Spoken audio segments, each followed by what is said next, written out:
अफसरों के भरोसे नहीं चलती कोई भी सरकार। बीर सिंह।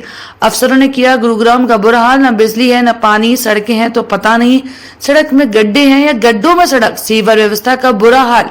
सरकार करती है बड़े बड़े वादे, जमीनी हकीकत कुछ और। अब की बार जनता की वोट चोट से देगी जवाब। कोई भी सरकार अफसरों के भरोसे नहीं चला करती, ये कहना है बादशाहपुर विधानसभा से आम आदमी पार्टी के प्रत्याशी बीर सिंह उर्फ बीरू सरपंच का।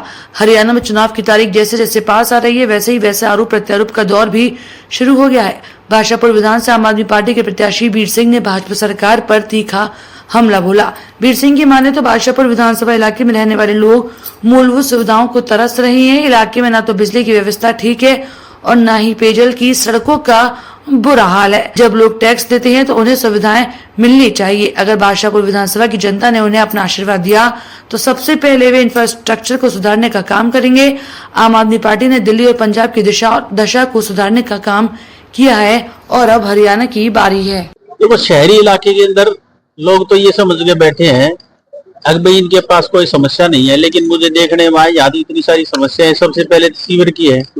बारिश के अंदर जो सारे जो सीवर की अब जब सफाई नहीं हो रही है एमसीसी के इलेक्शन ना होने की वजह से, जो सरकार ने अफसरों से जो सरकार चलाने का जो काम किया है वो कति सरासर गलत है। इस वजह से आप देखोगे तो कहीं भी सीवर सारे लोग ओवरफ्लो हो रहे हैं, कोई सफाई नहीं है। वैसे सफाई व्यवस्था जो कति खत्म पड़ी है। एक बारिश होते के साथ समुद्र के अंदर सारी गलियां भर जाती है। घर पर आने जाने के लिए बड़े मजबूरी हो जाती है लोगों की। तो समस्या तो बहुत सारी है। ये थोड़ा एक जो सेक्टर में रहने लग गया तो उसकी समस्या सारी सरकार ने सोल्व कर दी, नहीं करी किसी ने। तो इसलिए फिर यहाँ आना भी जरूरी है। यहाँ अगर देखोगे तो अभी मेरी यहाँ जितनी भी सभा थी, सब आके अंदर जब मैंने उनसे पूछा तो उन्हें सबने बोला हम आम आदमी पार्टी को वोट देंगे, अगली बार कोई दिक्कत नहीं है। अच्छा, एक बात बताइए कि शहरी जो वोटर है, कहा जाता है कि बीजेपी का कोर वोटर है, बीजेपी के पास जाता है, लेकिन दिल्ली में हमने देखा कि आम आदमी पार्टी को शहरी वोटर पसंद करता है। तो क्या गुरुग्राम में भी मानते हैं कि इसी तरह का माहौल बनेगा शहरी वोटर्स में? देखो, जो पार्षद का चुनाव होता है, जो एमएलए का जो चुनाव होता है, ये लोकल लेवल का ज्यादा चुनाव है। तो इसमें लोकल लेवल के ऊपर कैंडिडेट को ज्यादा पसंद करते हैं। कौन कैंडिडेट हमारे बीच का है, कौन हमारे बीच में रहने वाला है, कौन हमारे काम करने वाला है, कौन हमारी सुनने वाला है, ये सारी चीजों को देख के कैंडिडेट के ऊपर वोट मिलते हैं। जैसे दिल्ली में मिली है, इस तरह हरियाणा के अंदर भी जो शहरी वोटर है वो केजरीवाल जी को पसंद भी कर रहे हैं और उसकी वोट देने की बात भी कर रहा है। वो कहता है जो जनता ने जो टैक्स दिया है उस जनता के दिए हुए टैक्स को वापस देना ही सबसे बड़ी बात है। इसलिए वो ईमानदार आदमी है। तो ईमानदार पार्टी की सरकार भी उसकी वोट मांगी। क्या मानते हैं कि जो पुरानी सरकारें रही हैं, शहरी वोटर्स वोट जरूर देते हैं, लेकिन सिर्फ क्या वोट के इस्तेमाल ही हो रहा है शहरी वोटर्स का, इनकी समस्या का समाधान नहीं हो पा रहा है? शहरी वोटर को तो सिर्फ लूटने का काम कर रखा है पहली सरकारों ने। बताओ एक बात चीज बताओ, उन्होंने सारी चीज अपनी पैसे से की है। भाई मकान के अंदर रह रहे हैं तो हाउस टैक्स भी दे रहे हैं, प्रॉपर्टी टैक्स भी दे रहे हैं, डेवलपमेंट भी चार्ज दो दे के अपने जो रोड बनी है वो सारी ईडीसी आईडीसी सब ने जमा कराई है। उसके बावजूद उनसे प्रॉपर तरीके से जितनी भी उनकी कमाई है, कमाई के ऊपर इनकम टैक्स भी लग रहा है, जीएसटी के रूप में भी पैसे देने पड़ रहे हैं। लेकिन उसको मिला क्या? कुछ भी नहीं मिला उसके बदले में।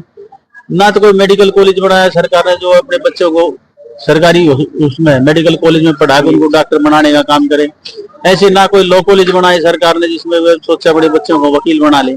तो जो इनने आज तक जितना भी टैक्स दिया उस टैक्स का सरकार ने इनके लिए 1 रुपए का यूज नहीं किया। सिर्फ इनको एक लूटने पिछले 10 साल से 5 साल से, क्यों 10 साल से हुडा सिटी सेंटर से आगे एक कदम मेट्रो नहीं देगी।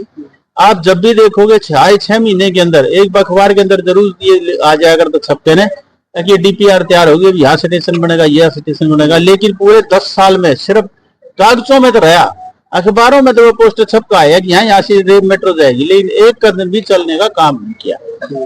तो आप इस तरह से देखो, खेड़की टोल प्लाजा है, खोड़की टोल प्लाजा ने मेरे क्या 7-8 साल हो गए इसके पैसे पूरे हुए। निरंतर लूट चल रही है। आप देखोगे हर आदमी लूटने के लिए तैयार है और उसके लिए आप देखोगे कितनी बार इतने दिन से अगर इतनी भारी लूट चल रही है। आप 700 करोड़ रुपए में जो बादशाहपुर ड्रेनेज बनाने का जो काम किया, आज देखोगे एक बारिश हुई समुद्र की तरह सब कुछ तैरता नजर आया। तो इसका मतलब जो उन्होंने अपनी प्लानिंग करी वो सारी रद्दी थी, वो भ्रष्टाचार की भेंट चढ़ गई। तो ये बहुत सारी समस्याएं हैं गुड़गांव की, जिसके लिए आम आदमी पार्टी लड़ाई लड़ेगी और आगे आने वाले समय वोट भी मांग रही इसके लिए। ठीक है, धन्यवाद।